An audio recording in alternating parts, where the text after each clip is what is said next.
The broadcast is now starting. All attendees are in listen-only mode. Good afternoon. This is Lori Fox. I'm the chair of SIGUCCS, and it's my pleasure to welcome you to our March webinar. Christina and Kathy and Alan, you're our only attendees right now. We have many more people signed up, but we're going to get started and they can join on when they get here.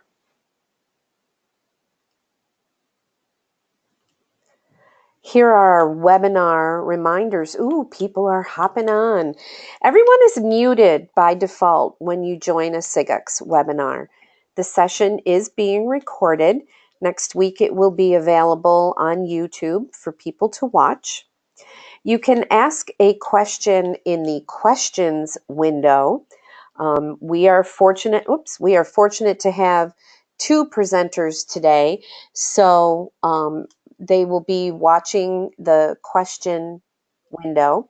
They have said that they're planning to hold questions until the end, unless something is burning that they think would be a good opportunity to pop in.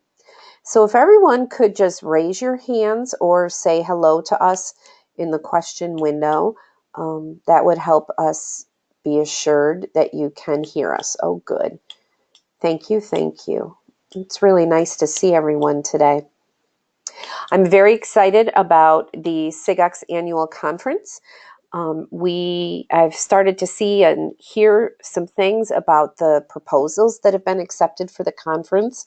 We have a full, fantastic schedule. The program has been very strong the last couple of years, and I anticipate that we are continuing on that trend.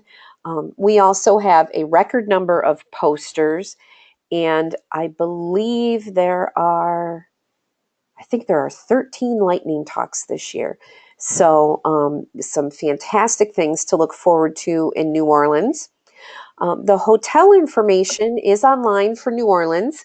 Registration opens in May, so you can take a look at your hotel. There are a lot of website updates coming in the next few weeks, including a schedule, so you can kind of start to plan your time in New Orleans. And you can reserve your hotel, like I said already. The code is there for the hotel at the conference rate.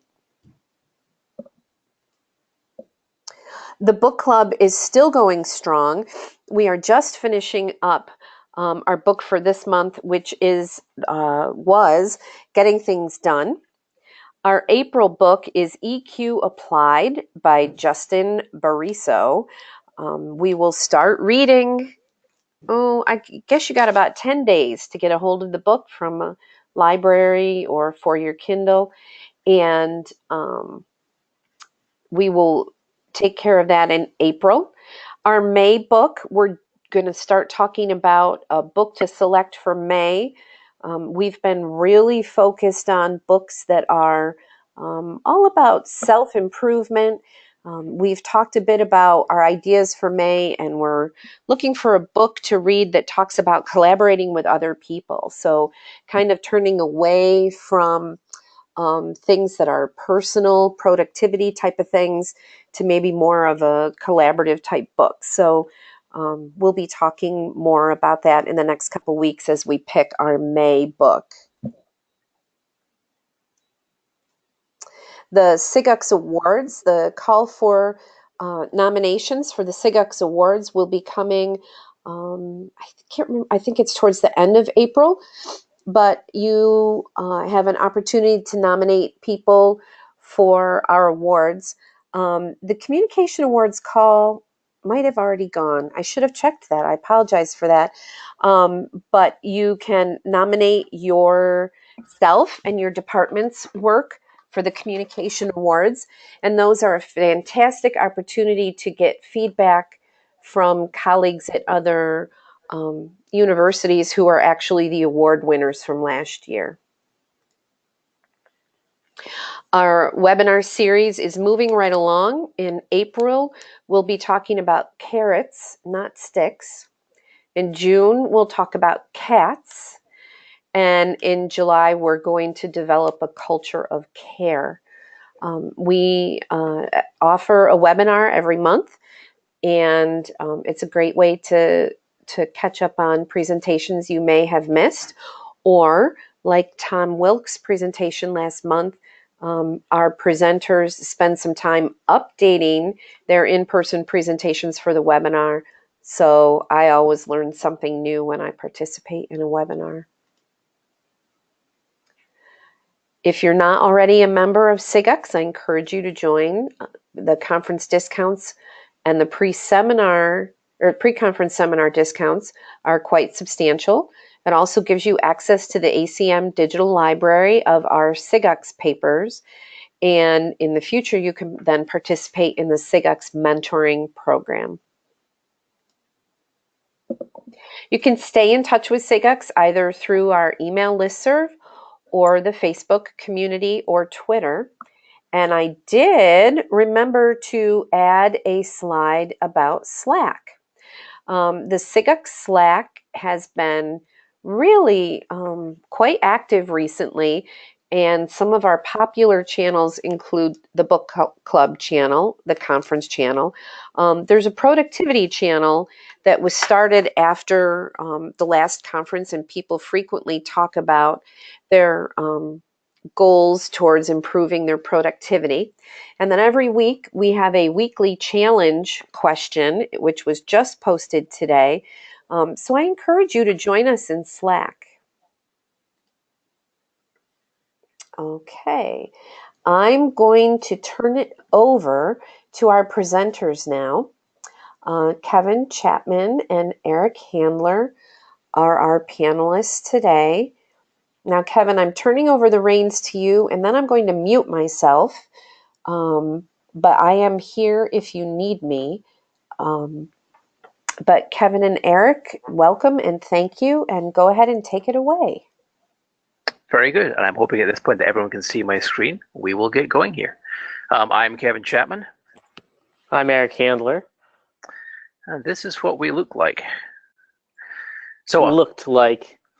Okay, maybe past tense. So yeah, I'm Kevin Chapman. I'm from Carleton College in Northfield, Minnesota. I have had, as it turns out, 5 different job titles, largely because people can't make up their mind quite what it is they want me to do around here. I work at Macalester College, just a little bit north of Carleton, and I've had 1 job title. So we actually work fairly well together, and this collaboration, which we'll get to in a second, worked pretty well because our 2 colleges are actually remarkably similar. We wanted to show the ubiquitous home college slide here and talk a little bit about that. We are both small liberal arts colleges with about 2,000 students. Both colleges have a residency requirement, a couple hundred faculty with 400 staff, et cetera, et cetera. I think, Eric, you had the best summary. He's a little bit country, I'm a little bit city. And gladly, we are actually seeing the back end of the snow, at least for now. It's starting to melt. Of course, that is leading to flooding. So why are we here today? Well, we are here. This is the one slide I promised that I'll read to you. The rest are a bit more interesting than this. But in short, 2 of our colleagues traded places for 3 months. Back in 2016-17 academic year, the IT departments of Carleton and Macalester colleges exchanged 2 of their staff for a period of 3 months in order to provide both staff members with an opportunity for professional development, as well as providing them and their respective departments a fresh perspective on IT operations at similar yet different institutions. Now, we are not the 2 colleagues in question, so that may beg the question: why are we the ones giving this presentation? And that's what this slide is about. We are giving this presentation for a variety of reasons. One of them is that we experienced this exchange, and then we promptly went to SIGUCCS in 2017, and everybody said, oh, you should present about that. And we listened and made a paper, which Lori's comments about getting access to the ACM library reminded me that I should say. We really had a hard time compressing that paper, so there's a lot of information there that's not going to be in these slides, so feel free to check that out. So we go to SIGUCCS. That's a reason. We were told to do it. We think it's interesting and important, and our colleagues have trusted us to represent them. That may be a mistake for them. But there's also some other things that are worth mentioning. What's special because we're the ones standing? I'm sitting. I won't speak for Kevin, but that's a webinar artifact. But we can talk specifically about what normal was like at our institutions, both, or not both, but before, during, and after the exchange, which provides a little bit more context than if you just had the perspectives of the two participants. What else can I say? In the interests of full disclosure, I should probably mention some pre-existing relationships that are important to this exchange. The names will mean a little bit more in just a second once we introduce the participants in the exchange. But when I was a student in my undergraduate career, I was a student at Carleton College. You may have heard of it. I worked in their IT department. I worked for a gentleman named Austin Robinson Coolidge in that role. And Austin would be coming to Macalester as my peer, another academic information associate. So that's going to be interesting. And just to make it a little bit more of a TV sitcom drama, in addition to having been my student supervisor when I was a student, Austin supervised in sort of the same role, although at a slightly different time period, the person who would be his boss in the role at Macalester, who had been a student at St. Olaf while Austin was working there. And we get to talk a little bit more about that fun and exciting set of relationships later on. But let's actually introduce our participants at this time. So our first participant was Austin Robinson Coolidge. He is currently the director of the Technology Support Group here at Carleton College. He is now a 20-year Carleton veteran, 18-year at the time of the exchange, and is in charge of the help desk, hardware, classroom technology, and at least a portion of the desktop systems team. As a result, he supervises 10 full-time staff, a fifth-year intern, and well in excess of 70 student staff. I think that number is closer to 80 or 90 at this point. He reports directly to the CTO. He's on the leadership team, has one of the bigger budgets in the department because of the hardware component of his job. He also kind of provides some administrative support to the to the CTO as kind of second in command when she is not available. And you can see the org chart presented there showing the leadership team and his areas of responsibility. And here we have the Macalester org chart showing Fritz Vandover, who at the time of the exchange was the Academic Information Associate for the Humanities at Macalester. He had been at Macalester for 9 years. The Academic Information Associate position may not mean anything to all of you. It's Macalester speak for academic technologist. The academic technologists at Macalester are embedded in the academic buildings that they support, and additionally have a disciplinary background that co-locates them well. So Fritz's job was to be a technology liaison between the Humanities and ITS. He worked in collaboration with the help desk, doing tech problem solving, some triage, but a primary part of the role of the AIA is the teaching and research computing support, helping faculty incorporate computing into their teaching and research. And for Fritz, and specifically at this time, that meant a lot of work on the digital humanities.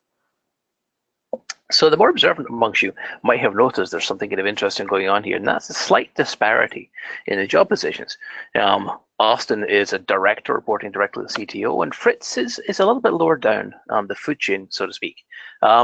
A lot of people have asked me, in an exchange like this, you normally expect it to happen equal positions, so you get a fresh perspective in your job at a different institution. But this is very clearly something different that was happening here, so we wanted to talk about that. And the best way to talk about that actually is to go straight to the source, and that would be Janet Scannell. It's all her fault. Janet's the Chief Technology Officer here at Carleton College, and what really prompted this was that Janet was concerned about her director. Austin was showing definite signs of burnout and fatigue, and she was a little bit concerned that we might actually lose him. And she thought that he needed a break. He needed a break from his responsibilities for a little while, having held the position for so long, and was looking for a way to deal with that. She had met Fritz at a conference and knew that Fritz was interested in getting management experience, and there wasn't an available opportunity to do that at Macalester. So she started to get this little idea, and she fell under the heading of a staff sabbatical, and thought that maybe with a little synchronicity here, that perhaps if the two exchange roles, that might provide both with a little bit of what they most needed. So she actually approached Jerry Sanders, the Associate VP at Macalester, with the idea, and he actually referred her over to Ted. And Ted asked for a little bit of time to think about it and maybe approach Fritz with it. At which point Janet came back and very informally tested the water with Austin as well. And Austin thought about it and ultimately decided that this wasn't a bad idea. We'll actually hear his first thoughts in just a moment or two here. Meanwhile, at Macalester. So Ted approached Fritz, knowing that Austin was on board, and discussed the idea with Fritz. And it was a question of would this be a good opportunity for Fritz? Was Fritz interested? And Fritz leaped at the chance. It was a great opportunity for him to get management experience. He didn't have a pool of student workers or anything like that. We're kind of a small department, so not a lot of opportunities for management, as was mentioned. So it would give him a chance to dig into that, and also give him a little bit of a broader view of IT support in the higher education sphere. But as Kevin mentioned, we have some cameos from our participants. So let's hear what they have to say about their first impressions. Yep, bear with me here.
So there we have what our participants thought of this, and they were both very much on board and decided to embrace it. So that all sounds reasonable, but how was this actually going to work? There's certainly some questions that had to be asked here. Starting with who had to agree each institution. Now at Macalester, it was really down to the provost office, and that was because of Fritz's involvement with the tenure review process. He actually helped the provost office at Macalester with that, and they were concerned about bringing in somebody new and temporary and exposing them to all that sensitive and personal information. So they made a slight change there. They swapped somebody else into that role, a different AIA, that would be Eric, which he used to build a new relationship with the provost office, which I believe is actually maintained to this day. At Carleton, the first port of call was the dean's office, and the dean was concerned about the possibility of losing Austin as a result of this exchange. But Janice convinced the dean that we were more likely to get a better Austin back, and the dean would happily defer to her opinion on this matter. Then our next port of call was HR, really at both colleges. But at HR, we weren't sure how they would respond to this. Turned out the director had a very pragmatic approach to this. She fully recognized that at a small college like our own, opportunities for promotion or even lateral moves are kind of few and far between. And she saw this as something that could be offered as a professional development opportunity and was actually happy to pilot it. Very pragmatically, she openly acknowledged that positions such as a director of tech support are difficult positions to fill. So if we were at risk of losing Austin, and this was a chance to retain him, great, that would work out well for everybody. Which was actually kind of great. We asked them, how payment would work. It turns out both colleges had structures in place for that. They were paid by their home institutions and effectively volunteering at the other institution for the period of 3 months. A position that's comparable to some things that they set up for faculty is less commonly used for staff, but again, Carleton's HR were interested in this idea and looking at the possibility of expanding that out to the staff on campus. In terms of the timing, important to note that Macalester's on semesters. Carleton, however, is on trimesters. Macalester wanted Fritz to be around for the start of their second semester. So what ended up happening was after a couple of weeks into their semester and about halfway through our winter term, the exchange took place. And from our perspective, that brought Fritz in at a slightly calmer time. He was able to see the chaos at the end of term, a little bit of what happens over break, and then the pressures at the start of term before he phased out midway through spring term. And of course, that mapped correspondingly over at Macalester for Austin. How were our colleagues informed? Well, we were basically just told this was happening. All the arrangements had been made, and then this guy Fritz turned up on campus for a visit. And he said, so this gentleman's going to be your boss for a period of 3 months. Any questions? No? Good. That was pretty much it. In terms of responsibility parameters, it was very much each was going to take over the other person's job. The only thing that Fritz was told from the Carleton side of things was, yes, you're a director, but you don't get to hire and fire people, which I think we're all kind of happy about. So what did the various parties expect to get out of this? We're actually going to summarize this for the participants, and starting with Mr. Austin. Yeah, so Austin was interested in exploring the different approaches to academic technology support at the two institutions. He was aware of some large difference in the reputation. Anecdotally, the faculty at Carleton were not as happy with their academic technology support as Mac faculty were. And Austin was curious to see how much of that was due to the structure I mentioned earlier regarding academic technologists being embedded in their buildings, or was it something else, perhaps the impact of the organizational structures that Fritz mentioned in his opening video, where Macalester reports through the vice president and treasurer's line, where Carleton, they're through the dean of the college. So Austin was interested in that. He was hoping to try something new, get a sense of what it was like to be the independent worker that the AIA is, out away from the central IT department, and get a little freedom from the people who report to him, Kevin, in order to explore some career options and reflect a little bit. And that I think is reflected in what Kevin had to say about what Janet was hoping for this entire process.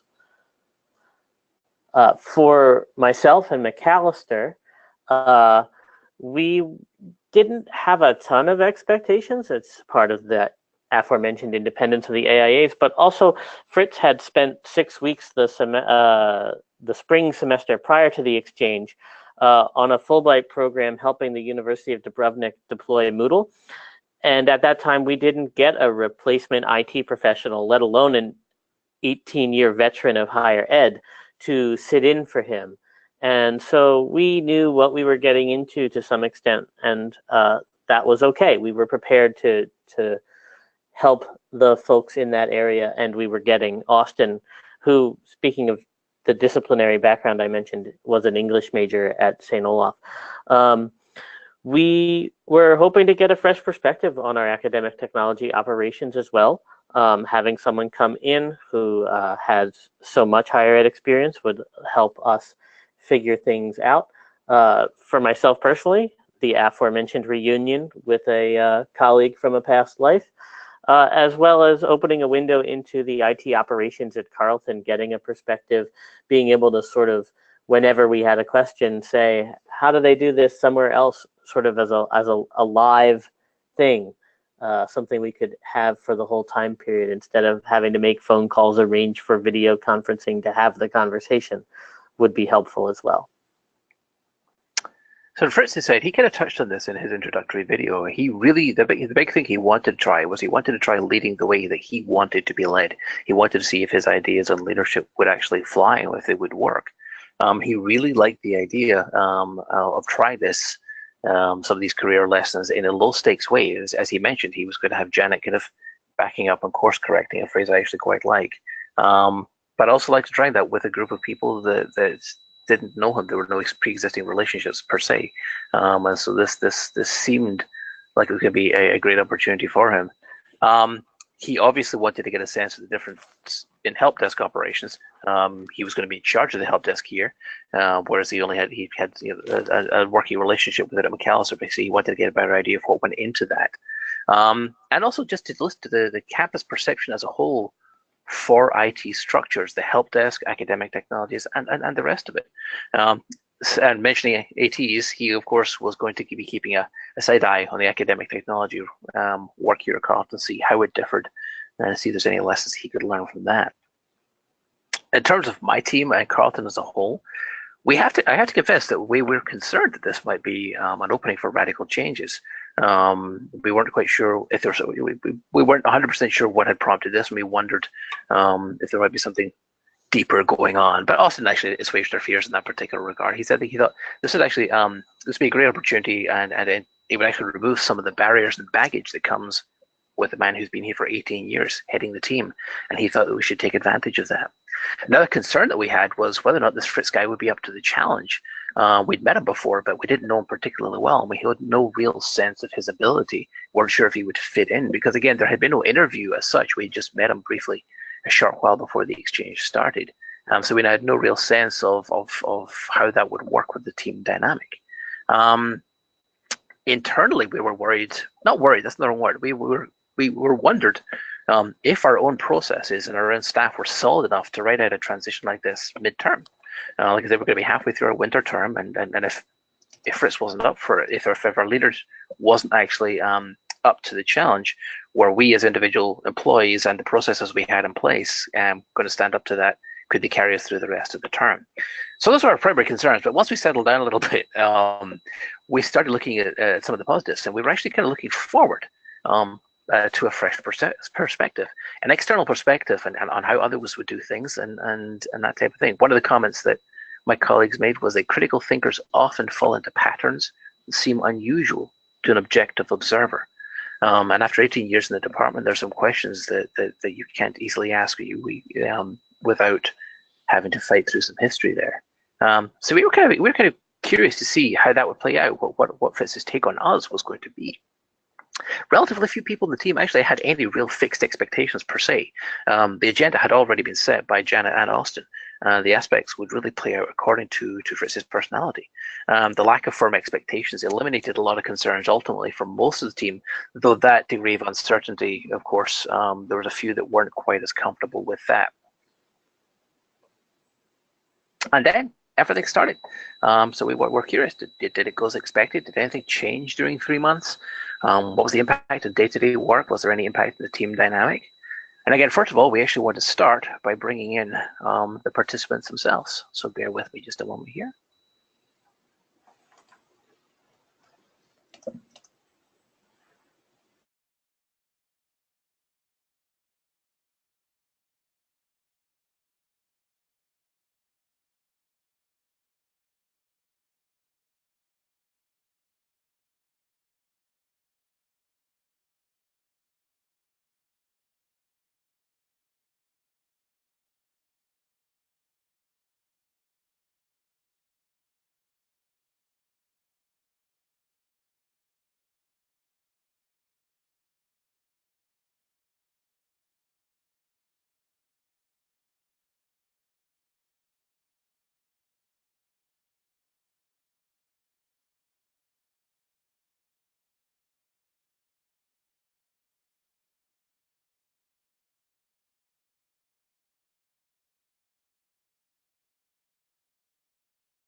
Okay, so that's what we heard from the participants themselves. They clearly got something beneficial out of it. But how about the two colleges?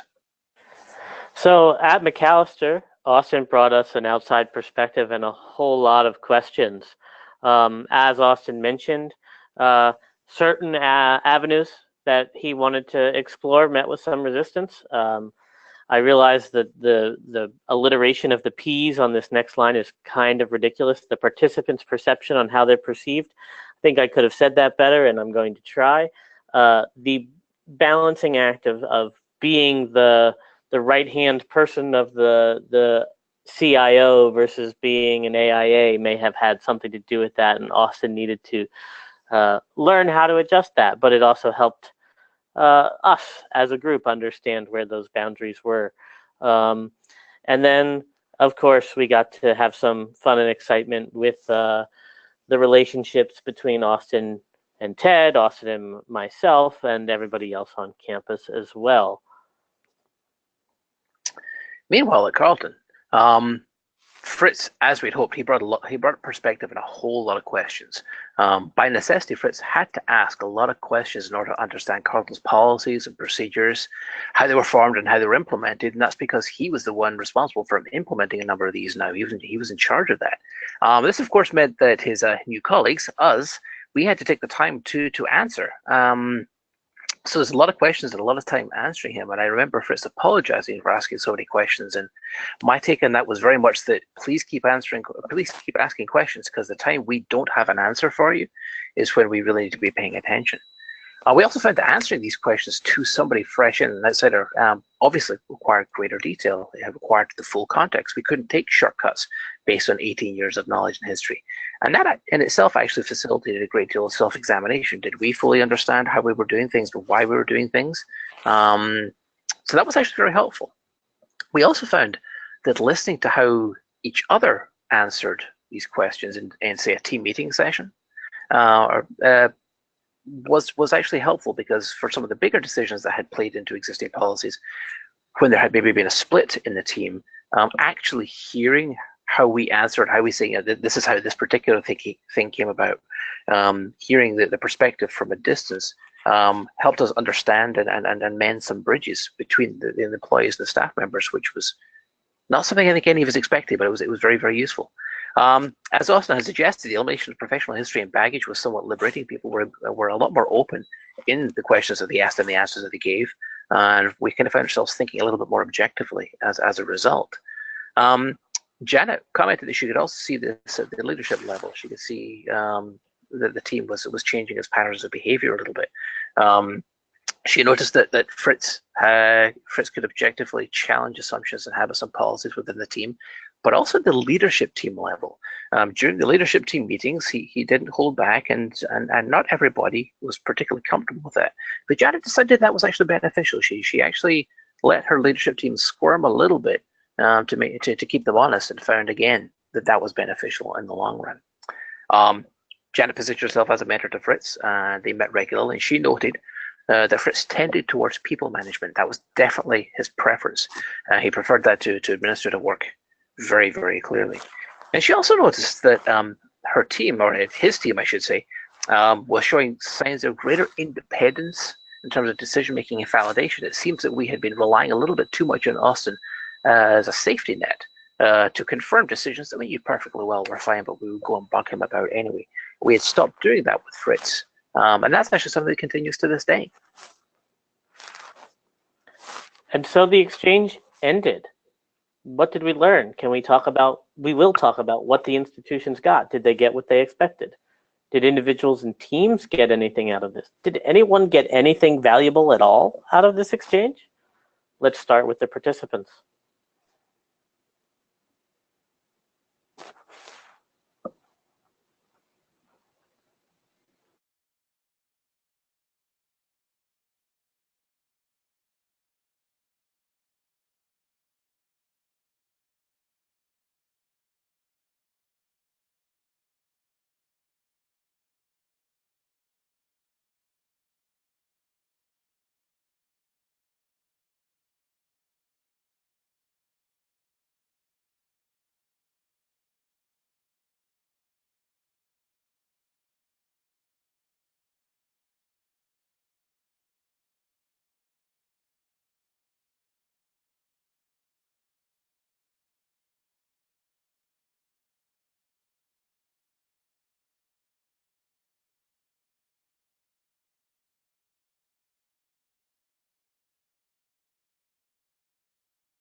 Okay, Eric.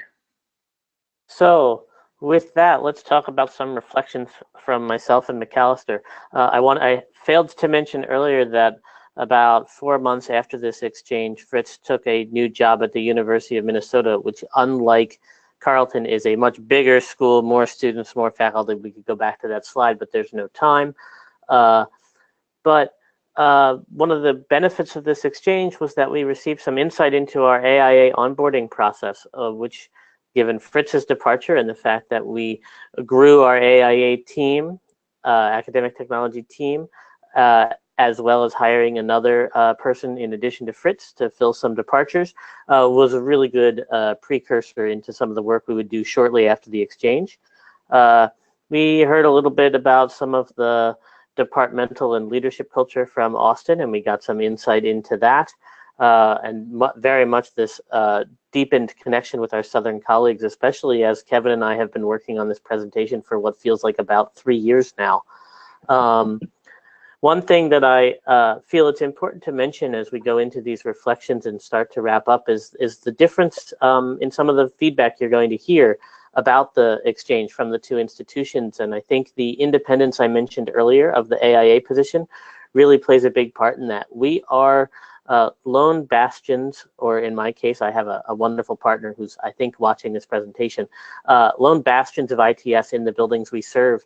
And so we are very independent and do a lot of our work in isolation from the rest of our departments. And then when you contrast that with the org chart we saw earlier, and being the leader of a 10-staff team as well as some students, the impact of transitioning those people on a one-to-one basis can be a little bit more dramatic, and I think that's reflected in some of the reflections that you're going to hear. And I think I said reflections way too many times in that, so I'm going to pass it over to Kevin. I think that's just Eric's kind of way of saying that I talk a lot more than he does, but we'll see. From the Carleton side of things, the great thing was that we got Austin back, and we got him back notably refreshed. And actually, with the changes in our own behavior, as well as his fresh outlook on life, the team felt we had a richer engagement with him. Austin came back with a greater understanding of academic support, as he mentioned, and the impact that he and his team can have, for better or for worse, on the academic support.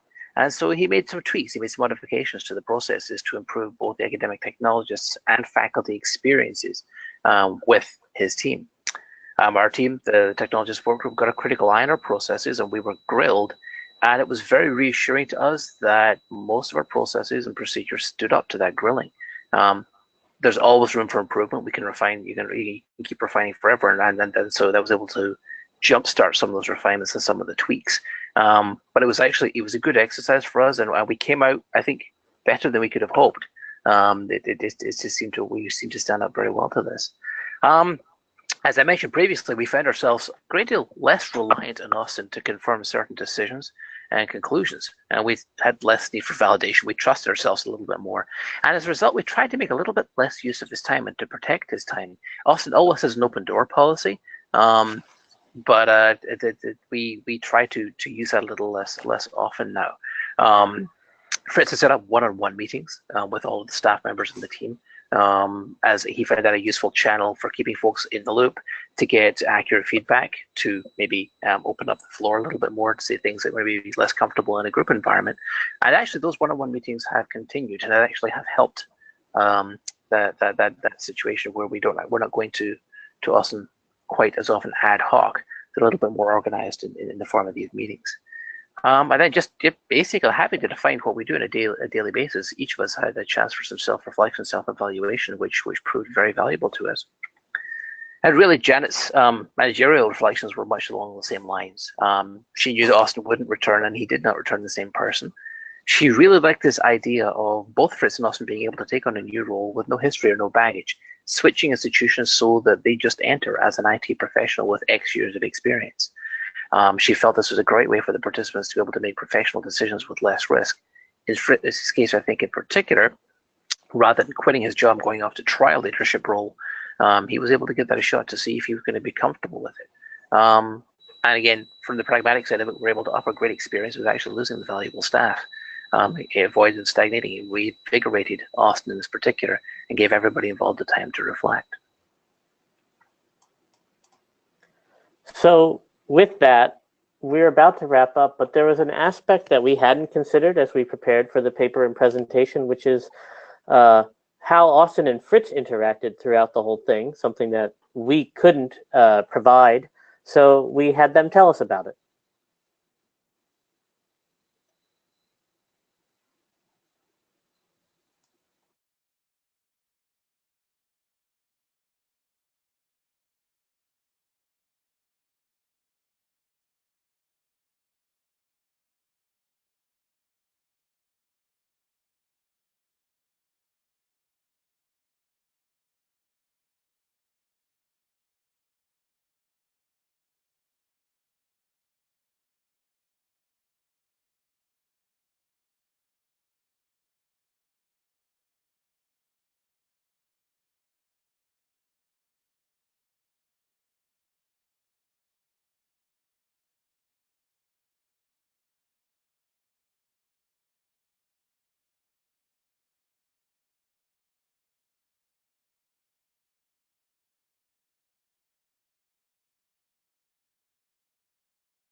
At least that's their story. They're sticking with it.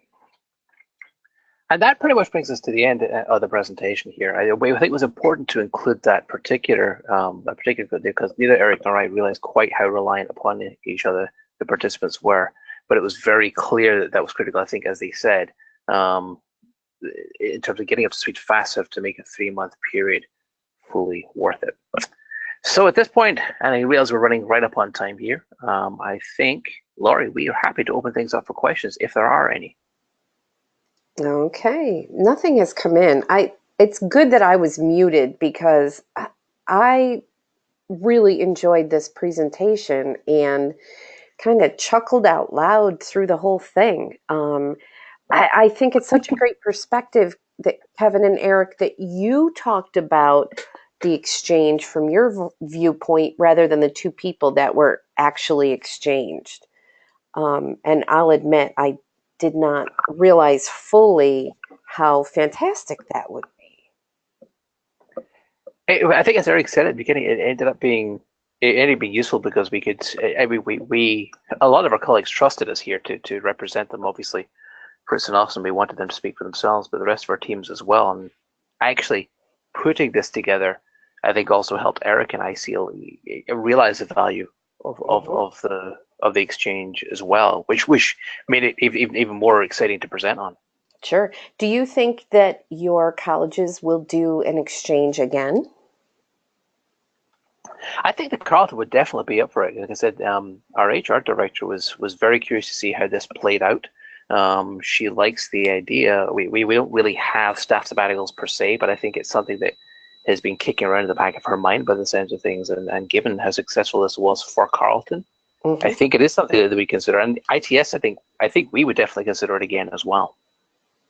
Yeah, I think on our end it's a little more interesting. We have some new leadership and some changes in our org chart since this exchange, and so some of the institutional knowledge of how it went needs to be cultivated a little bit more. I certainly would personally say I think there are opportunities to learn more from exchanges like this. I think it would be really interesting to see if we could take advantage of that org chart discrepancy and flip it so that we get some of that greater challenge and self-reflection and metacognition invoked as a result of an exchange if we were to do it again.